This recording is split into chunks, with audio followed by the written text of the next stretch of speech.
Bienvenue dans cette nouvelle édition du Tonight sur Africa 24. Voici les titres de l'actualité.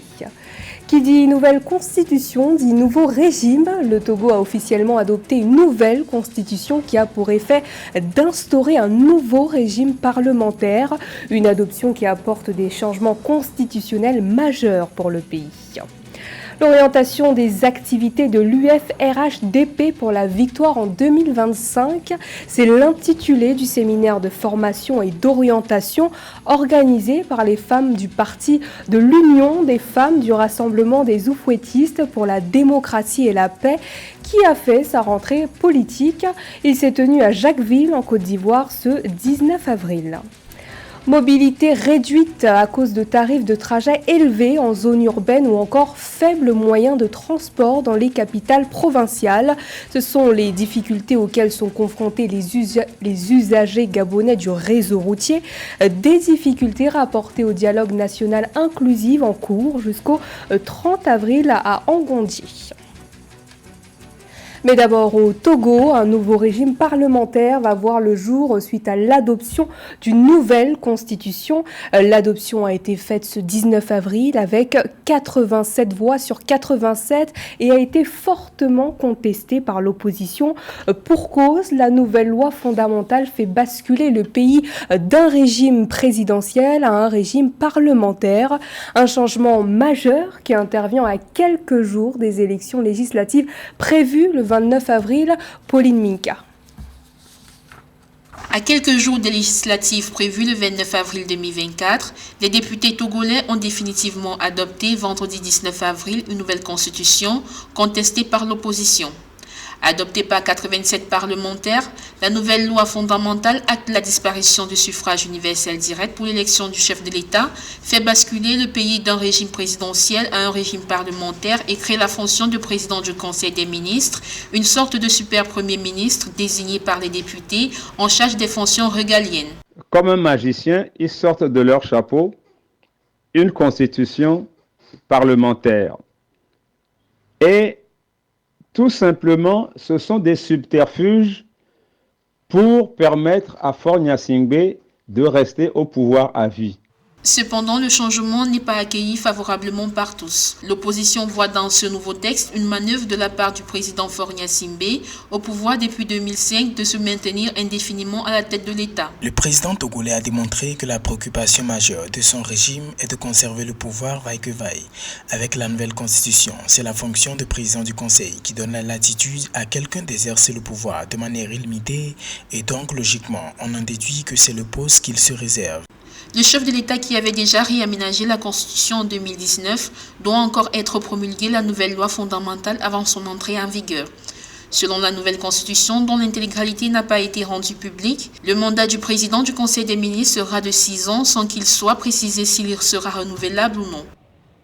Et sachez que plusieurs partis de l'opposition togolaise et le Front Touche pas à ma constitution se sont dit indignés par l'adoption de cette nouvelle constitution. Lors d'une conférence ce samedi, ils ont dénoncé une violation du protocole de la CEDEAO et ont annoncé qu'ils ne reconnaîtraient pas la nouvelle loi fondamentale. Ce 19 avril a eu lieu la tenue d'un séminaire de formation et d'orientation à Jacquesville, en Côte d'Ivoire, marquant ainsi la rentrée politique de l'Union des femmes du Rassemblement des Oufouettistes pour la démocratie et la paix. Le séminaire en question est placé sous le thème de l'orientation des activités de l'UFRHDP pour la victoire en 2025. Les détails nous sont donnés par Philippe Acquois. La rentrée politique de l'Union des femmes du Rassemblement des Oufouettistes pour la démocratie et la paix, UFRHDP, a été marquée par la tenue d'un séminaire de formation et d'orientation, placé sous le thème « Orientation des activités de l'UFRHDP pour la victoire en 2025 ». Ce rendez-vous débuté le 19 avril 2024 à Jacquesville vise à préparer la nouvelle équipe dirigeante de l'UFRHDP à la mobilisation pour la victoire au scrutin présidentiel prévu en 2025. Nous avons une mission capitale assignée aux femmes du RHDP par la haute direction. Et avant d'investir le terrain, il était très important pour nous de venir s'approprier des valeurs du parti, des éléments de langage et surtout de la stratégie qui va nous permettre de nous ancrer, de rentrer pleinement dans cette mission d'encadrement, de mobilisation et de formation des femmes du RHDP. Mariétou Koné, la ministre ivoirienne en charge de l'éducation nationale, a appelé les femmes à se mobiliser en vue de la présidentielle de 2025, les invitant à investir pleinement le champ politique pour garantir une victoire écrasante. Nous sommes à l'orée de 2025. De maintenant jusqu'à 2025, nous devons être en ordre de bataille. Quand je dis nous, je veux parler des militants, des militantes du RHDP. Et aujourd'hui, c'est la formation du bureau exécutif national de l'Union des femmes du RHDP afin qu'elles aillent investir le terrain, créer un maillage serré comme les pagnes, de telle sorte qu'on ne voit pas un seul trou. Ça veut dire quoi? Investir le terrain pour la victoire du RHDP en 2025.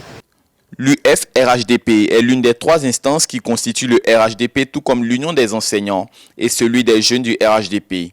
Tous se donnent pour mission d'investir le terrain pour une victoire en 2025. Dans le reste de l'actualité, le président de la transition au Mali, le colonel Assimi Goïta, a accordé une grâce présidentielle à 298 détenus, une décision inédite depuis sa prise de pouvoir en mai 2021. L'annonce a été faite par le garde des Sceaux Mamoudou Kassogué par voie de communiqué ce 19 avril. Une décision prise pour des raisons hautement humanitaires à l'approche de la grande canicule dont les effets sont fortement ressentis dans les établissements pénitentiaires. Le communiqué précise également que la décision répond à un impératif de désengorgement des établissements pénitentiaires qui connaissent une forte densité. Au Gabon, le déficit touchant le réseau routier cause des difficultés aux transporteurs et usagers du pays. Selon les statistiques officielles sur le réseau routier qui compte près de 10 000 km, seulement 20% de routes sont bitumées. Une situation qui affecte les transporteurs et les usagers gabonais qui doivent conjuguer avec des moyens de transport public insuffisants. Pour apprécier ces problèmes rapportés, Joseph Moifo s'est penché sur la question. Voici son reportage. Parmi les contributions transmises au dialogue national inclusif organisé à Angodji, les citoyens gabonais se plaignent d'une difficile mobilité à cause de tarifs de trajet élevés en zone urbaine et interurbaine, de faibles moyens de transport dans les capitales provinciales, mais surtout des déficits de routes, ponts et ouvrages d'art à travers tout le pays. Je suis fandoyenne, mais chez nous on n'a pas de route. Pour aller chez nous, notre maman souffre. Pour venir en ville, pour venir voir les choses en ville, elle souffre. Même on dit que le président nous arrange les routes, c'est tout. On lui se soutient parce qu'on souffre. Nous sommes les Gabonais, on doit rester à l'aise. Au Gabon, sur un total de 10 344 km de route, 7 513 km sont en mauvais état. Plus de 70% des routes sont en terre battue. La faiblesse du réseau routier constitue un frein pour la diversification économique de ce pays d'Afrique centrale, qui génère plus de 65% de ses recettes d'exportation à travers le pétrole. Je pense qu'il faut faire des 2x2 sur l'ensemble du pays. Je pense que pour que l'économie de notre pays soit réellement boostée, il nous faut des routes. Il faut des routes dans toutes les zones enclavées du pays. Il faut goudronner ces routes-là. Et puis là où il faut mettre le béton, comme ça a commencé un peu partout ailleurs dans Libreville, il faut le béton. On a l'exemple des pavés un peu presque partout dans Libreville, à Mwanda. Ce sont des exemples qu'il faut continuer à l'ensemble du pays pour que l'économie du pays soit réellement boostée. Indépendant depuis 1960, le Gabon possède un réseau routier de plus de 10 000 km. Mais bitumé seulement sur 2771 km, soit environ 20%. Après le changement de régime, intervenu le 30 août 2023, le CTRI au pouvoir a initié un plan national de développement pour la transition qui prévoit minimalement 1333 milliards de francs CFA pour le développement des transports sur la période 2024-2026 à travers les études, les réhabilitations d'infrastructures, de routes prioritaires, de ponts et services de transport à travers tout le territoire. La Libye, désormais premier producteur de pétrole sur le continent, avec une production de 1,24 million de barils par jour, soit une augmentation de 5,7%. Le pays a officiellement déclassé le Nigeria qui a vu sa production de pétrole brut décliner cette année. L'Organisation des pays exportateurs de pétrole a révélé que le Nigeria a produit 1,2 million de barils par jour en mars dernier, en dessous de l'objectif de production quotidienne du gouvernement de 1,7 million de barils en 2024. Pour cause, le vol de pétrole brut et le vandalisme des pipelines et l'insuffisance des investissements. Côté économie, la Chine prête main forte au Zimbabwe qui a contracté plusieurs dettes à son égard. Le montant de sa dette s'estime à 3 milliards de dollars. Et pour l'aider à apurer ses dettes, la Chine a proposé aux pays débiteurs d'annuler une partie des prêts sans intérêt qu'elle lui a accordés. Un sujet de Samantha Sabiru-Sabumanga. La Chine, désormais le plus grand créancier du Zimbabwe hors club de Paris, se dit prête à aider le pays à résoudre sa dette. La Chine a annulé un montant non spécifié de prêts sans intérêt accordés au Zimbabwe. C'est ce qu'a annoncé le 19 avril 2024 l'ambassadeur de Chine au Zimbabwe. La décision de Pékin d'annuler une partie des prêts consentis au Zimbabwe vise à aider ce pays d'Afrique australe à faire face à sa crise de la dette, un problème majeur qui pèse sur son économie depuis plusieurs années. Dans le contexte d'aider ce pays à résoudre son problème de dette, je pense que l'annulation d'une partie de la dette par la Chine est une bonne chose, mais il faudrait aider les pays en développement, aider les pays pauvres à sécuriser la dette lors du réchelonnement ou l'annulation de la dette. Certaines estimations évaluent la dette du Zimbabwe envers la Chine à 3 milliards de dollars. En septembre 2023, la dette publique garantie du Zimbabwe s'élevait à 17,7 milliards de dollars, dont 12,7 milliards de dollars extérieurs et 5 milliards de dollars intérieurs. La majeure partie de la dette étrangère a été achetée auprès de la Chine, car le pays n'est pas éligible auprès de créanciers multilatéraux tels que la Banque mondiale et le Fonds monétaire international, faute de remboursement depuis le début du millénaire. 3 milliards de dollars, c'est beaucoup pour l'État zimbabwéen dans le contexte que nous connaissons tous maintenant. Donc, il est important que lors des rééchelonnements et lors des endettements, qu'il soit pris en compte la monnaie de remboursement de la dette qui doit être une monnaie, pas seulement en yuan, mais une monnaie africaine de refuge assez équilibrée, surtout pas le dollar américain. Et ensuite, une capacité du pays à résorber sa dette par ses exportations commerciales vers le pays créancier. Depuis plusieurs années, la Chine a octroyé des prêts importants au Zimbabwe pour financer des projets d'infrastructures majeurs, notamment la modernisation des aéroports internationaux et l'expansion des centrales thermiques et hydroélectriques. Cependant, le pays s'est retrouvé dans une situation de surendettement avec une dette nationale s'élevant à 10 milliards de dollars.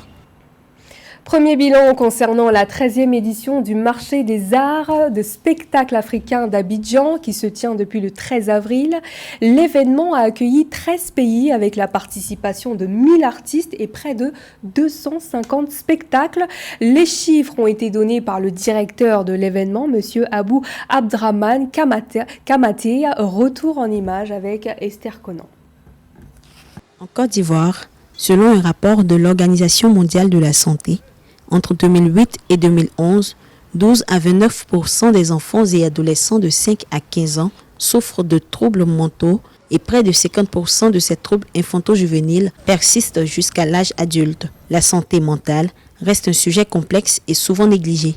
Devenu désormais une institution, le Festival des musiques urbaines d'Anoumombo se veut pour sa 16e édition être un sensibilisateur de cette thématique qui gangrène la société ivoirienne et africaine. On a le raccourci de dire oh, ce sont des fous, on ne faut pas écouter ce qu'ils disent. Or souvent, ils ont besoin seulement d'entendre des mots, ils ont besoin d'entendre des choses qui pourraient être thérapeutiques pour guérir. Parce que ce n'est pas seulement une maladie qui touche la santé physique, mais même psychologiquement, ça peut être un obstacle pour cette jeunesse-là qui aujourd'hui est en train de se prendre en main. Le FEMUA joue un rôle essentiel dans la sensibilisation aux questions sociales et environnementales en Côte d'Ivoire. Les éditions de ce festival facilitent une collecte de fonds destinée à des causes spécifiques telles que l'éducation, la santé ou l'environnement. Pour ce 16e rendez-vous lancé le 17 avril 2024, la Guinée-Bissau est accueillie au rang de pays invité d'honneur. Nous promettons participer avec nos artistes musiciens de la Guinée-Bissau pour partager notre culture. Et à travers de la culture, comme vous le savez, on peut renforcer les liens culturels, sociaux avec le peuple frère de la Côte d'Ivoire. Devenu en Côte d'Ivoire un rendez-vous incontournable de la musique, le FEMUA, qui réunit des centaines de milliers de spectateurs, va étendre ses limites dans le nord du pays avec 5 concerts à Abidjan et Fek-Kédougou. Plus de 30 artistes nationaux et internationaux, notamment Gadji Seli, Maître James et Yemi Alade seront présents. Au sommaire, des panels et conférences, des échanges B2B et bien d'autres activités. C'est la fin de ce journal. Merci de votre fidélité. Dans un instant, retrouvez une nouvelle édition de l'actualité sur Africa 24.